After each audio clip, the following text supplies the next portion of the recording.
যে শুধু নৌকা নিয়ে আসলেই টাকা পয়সা থাকলে এই নির্বাচনে জয়লাভ করা যাবে না।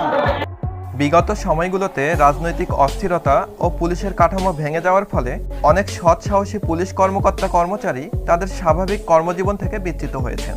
বিশেষ করে আওয়ামী শাসনকালে অনেকটা রাজনৈতিক নেতাদের কথা মতো কাজ করে যেতে হয়েছে পুলিশ সদস্যদের। আর যারা নিজেদের নীতি আদর্শ ধরে রেখে সততার সাথে কাজ করে গেছেন তারা হয়েছেন অবহেলিত, হয়েছেন বদলি হয়রানির শিকার, এমনকি চাকরিচ্যুতও হয়েছেন। 5ই আগস্ট শেখ হাসিনা দেশ ছেড়ে পালানোর মধ্য দিয়ে বাংলাদেশ নতুন করে স্বাধীনতা ফিরে পেয়েছে। আর সেই সাথে পুলিশ সদস্যরাও তাদের নীতি আদর্শ অনুযায়ী কাজ করার স্বাধীনতাও ফিরে পেয়েছে। সততার জন্য অবহেলিত, চাকরিচ্যুত অনেক পুলিশ কর্মকর্তা কর্মচারীদের ভিডিও সামাজিক যোগাযোগের মাধ্যমগুলোতে ভাইরালও হয়েছিল। অন্তর্বর্তীকালীন সরকার ডক্টর মোহাম্মদ ইউনূস এসব সৎ পুলিশ কর্মকর্তাদের উদ্দেশ্যে কি উদ্যোগ নিয়েছেন?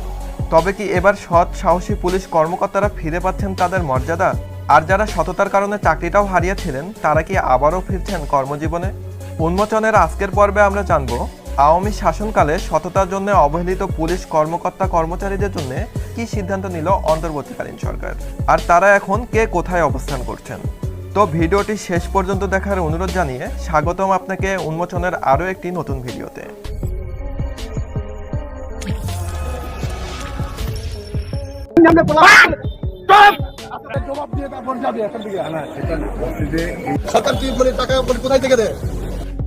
আপনাদের হয়তো সবারই মনে আছে বরগুনার সেই পুলিশ কর্মকর্তা মোহররম আলীর কথা।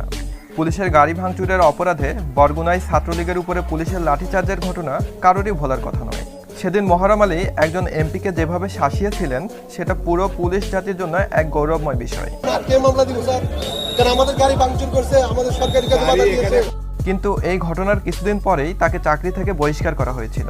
তবে এবার অতিরিক্ত পুলিশ সুপার থেকে পুলিশ সুপার পদে পদোন্নতি পাচ্ছেন এই সৎ সাহসী পুলিশ কর্মকর্তা।